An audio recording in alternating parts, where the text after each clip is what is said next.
तपा बोले, राजन, प्रसंगवश भगवान विष्णु की विभूति का वर्णन कर दिया। अब तिथियों का महत्व कहता हूँ, सुनो। जब ब्रह्मा के क्रोध से अग्नि का प्रकाट्य हुआ तो उन्होंने ब्रह्मा जी से कहा, विभो, मेरे लिए तिथि निश्चय करने की कृपा कीजिए जिसमें पूजित होकर संपूर्ण जगत के समक्ष में प्रतिष्ठा प्राप्त कर सकूं। ब्रह्मा जी बोले, परम श्रेष्ठ मुनि अग्निदेव, देवताओं, यक्षों और गंधर्वों के भी पूर्व तुम सर्वप्रथम प्रतिपदा उत्पन्न हुए हो, और तुम्हारे पश्चात इन सब का प्राकट्य हुआ है, अतः प्रतिपद नाम की यह तिथि तुम्हारे लिए विहित होगी। इस तिथि में प्रजापति की मूर्ति भूत भविष्य से जो तुम में हवन करेंगे उन्हें संपूर्ण देवताओं और पितरों की प्रसन्नता प्राप्त होगी। 4 प्रकार के वाणी, अंडज, पिंडज, स्वेदज, उद्भिज तथा देवता, दानव, मानव, पशु एवं गंधर्व, ये सभी तुम में हवन करने पर तृप्त हो सकते हैं। तुम्हारे प्रति श्रद्धा रखने वाले जो पुरुष प्रतिपदा तिथि के दिन उपवास करेगा अथवा केवल दूध के आहार पर ही रहेगा, उसके महान फल का वर्णन सुनो। 26 चतुर्युगी तक वह स्वर्गलोक में सम्मान पूर्वक पूजित होगा। इस जन्म में वह पुरुष प्रतापी, धनवान एवं सुंदर रूप वाला राजा होगा, और मरने पर स्वर्ग में उसे परम प्रतिष्ठा प्राप्त होगी। इस प्रकार ब्रह्मा जी के बताने पर अग्निदेव मौन होकर और उनके आगे के अनुसार दिए हुए लोक अग्निलोक को पधारे। जो मनुष्य प्रतिदिन प्रातः उठकर अग्नि के जन्म से संबंधित इस प्रसंग को सुनेगा वह संपूर्ण पापों से छूट जाएगा, इसमें कोई संशय नहीं है। राजा प्रजापाल ने पूछा, ब्राह्मण, इस प्रकार महात्मा अग्निदेव का जन्म तो हो गया, किंतु विराट पुरुष के प्राण अपान रूप अश्विनी कुमारों की उत्पत्ति कैसे हुई? मुनिवर महातपा ने कहा, राजन, मरीचि मुनि ब्रह्मा जी के पुत्र हैं। स्वयं ब्रह्मा जी ने ही अपने पुत्रों 14 रूप स्वरूप धारण किए थे। उन्हें मरीचि सबसे बड़े थे। उन मरीचि के पुत्र महान तेजस्वी कश्यप मुनि हुए। ये प्रजापतियों में सबसे अधिक श्री संपन्न थे, क्योंकि ये देवताओं के पिता थे। राजन, 12 आदित्य उन्हीं के पुत्र हैं। ये 12 आदित्य भगवान नारायण के ही तेज रूप है, ऐसा कहा गया है। इस प्रकार ये 12 आदित्य 12 मास के प्रतीक हैं, और संवत्सर भगवान श्री विष्णु का रूप है। 12 आदित्यों मार्तंड महान प्रतापशाली हैं। देवशिल्पी विश्वकर्मा ने अपनी परम तेजोमयी कन्या संज्ञा के विवाह मार्तंड से कर दिया।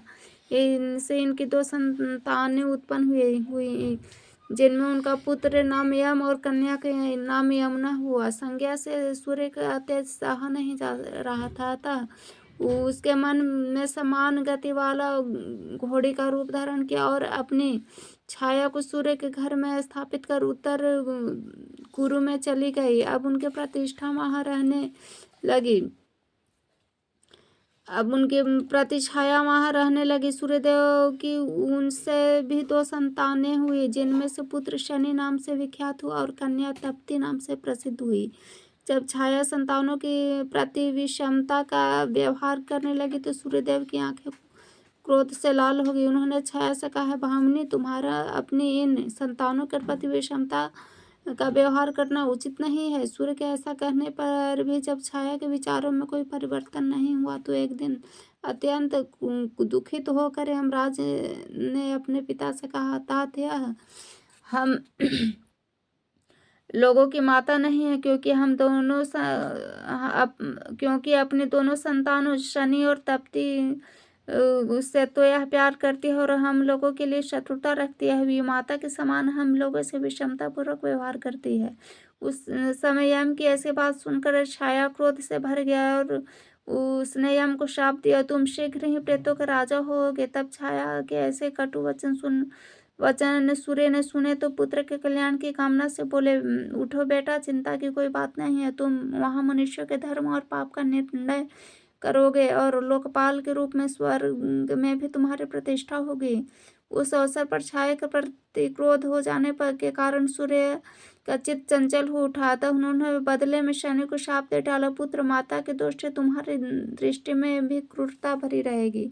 ऐसा कहकर भगवान सूर्य उठे और संज्ञा को ढूंढने के लिए चल पड़े। उन्होंने देखा कि उत्तर कुरु देश में संज्ञा घोड़े का वेश बनाकर विचर रही और तत्पश्चात वे भी अश्व का रूप धारण करके वहां पहुंचे गए। वहां जाकर उन्होंने अपने आत्मा रूप संज्ञा से सृष्टि रचना के उद्देश्य से समागम किया। जब प्रचंड तेज से उदीप्त सूर्य ने रूपिणी संज्ञा में गर्भाधान किया तो उनका तेज अत्यंत प्रज्वलित हो दो भागों में विभक्त हो गिर पड़ा। आत्मविजय प्राण व पान पहले से ही संज्ञा योनि में अभिव्यक्त रूप से स्थित थे। सूर्यदेव के तेज के संबंध में वे दोनों मूर्तिमान हो गए। इस प्रकार घोड़े का रूप धारण करने वाली विश्वकर्मा के पुत्र संज्ञा से इन दोनों पुरुष रत्नों का जन्म हुआ। इसी कारण ये दोनों देवता सूर्यपुत्र अश्वनी कुमारों के नाम से प्रसिद्ध हुए। सूर्य स्वयं प्रजापति कश्यप के पुत्र हैं।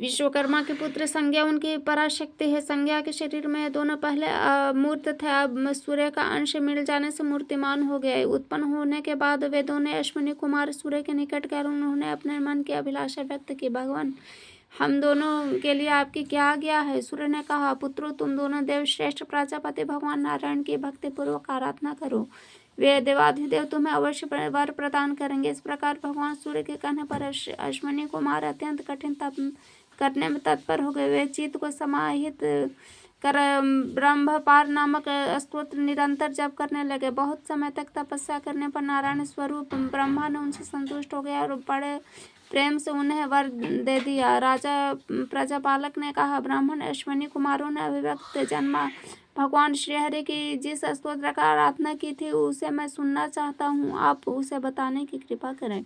मुनिवर महातपा ने कहा, राजन अश्विनी कुमारों ने जिस प्रकार व्यक्त जन्म ब्रह्मा जी की स्तुति की और जिसके स्तोत्र के परिणाम स्वरूप उन्हें ऐसा फल प्राप्त हुआ वह सुनो। वह स्तुति इस प्रकार है, भगवान आपके निष्क्रिय निष्पाप और निराश्रय है, आपको किसी की अपेक्षा एवं अवलंब नहीं, आप गुणातीत स्वयं प्रकाश स्वराध्यक्ष ममता शून्य और किसी दूसरे अवलंबन की अपेक्षा से रहित ऐसे ओंकार स्वरूप आप प्रभु को मेरा नमस्कार है। भगवान आप ब्रह्मा परम ब्रह्मा ब्राह्मणों के प्रेमी तथा पुरुष महापुरुष एवं पुरुषोत्तम महादेव देवतम स्थाणु यह आपकी संज्ञाएं हैं। सब का पालन करना आपका स्वभाव है। भूत महाभूत भूति भूताधिपति यज्ञ महायज्ञ यज्ञाधिपति वह तो महाभय गुहाधिपति तथा सौम्य महासौम्य और सौम्याधिपति ये सब शब्द आप में ही है सार्थक होते हैं। पक्षी महापक्षी पशुपति दैत्य महादैत्य एवं दैत्यपति तथा विष्णु महाविष्णु और विष्णुपति ये सब आपके ही नाम है। आप प्रजाओं के एकमात्र अधिपति है। ऐसा परमेश्वर भगवान नारायण के को हम नमस्कार करते हैं। इस प्रकार अश्विनी कुमारों की स्तुति करने पर प्रजा के ब्रह्मा संतुष्ट हो उन्होंने अत्यंत प्रेम के साथ कहा, आप वर मांगो, तुम लोगों को मैं अभी वह वर देता हूँ जो देवता के लिए परम दुर्लभ है तथा जिसके प्रभाव से तीनों लोकों में सुखपूर्ण विचरण कर सकोगे। अश्विनी कुमार बोले, भगवान हमें यज्ञों में देव भाग देने की कृपा करें। प्रजापति हम चाहते हैं कि देवताओं के समान सदा सोमपान करने का अधिकार मुझे प्राप्त हो। इसके अतिरिक्त देवताओं के स्वरूप में हम लोगों को शाश्वत प्रतिष्ठा हो। ब्रह्मा जी ने कहा, रूप कांति अनुपम यजुर्वेद शास्त्र का ज्ञान तथा सोमरस पीने का अधिकार ये सब तुम्हें सभी लोकों में सुलभ होंगे। मुनिवर महातपा ने कहा, राजन ब्रह्मा जी ने अश्विनी कुमारों के से वरदान द्वितीय तिथि को दिए हैं, इसलिए परम श्रेष्ठ तिथि मानी गई है। सुंदर रूप के अभिलाषा रखने वाले मनुष्यों की इस तिथि को व्रत करना चाहिए। यह व्रत 1 वर्ष में पूरा होता है। इसी सदा पवित्र रहकर पुष्पों का आहार करने की विधि है। इस व्रति को सुंदरता प्राप्त होती है। साथ ही अश्विनी कुमारों के जो गुण कहे गए वे सब ही सुलभ हो जाते हैं। अश्विनी कुमारों के जन्म से इस उत्तम प्रसंग को सदा श्रवण करने वाला मनुष्य पुत्रवान होता है तथा वह सभी पापों से मुक्त हो जाता है।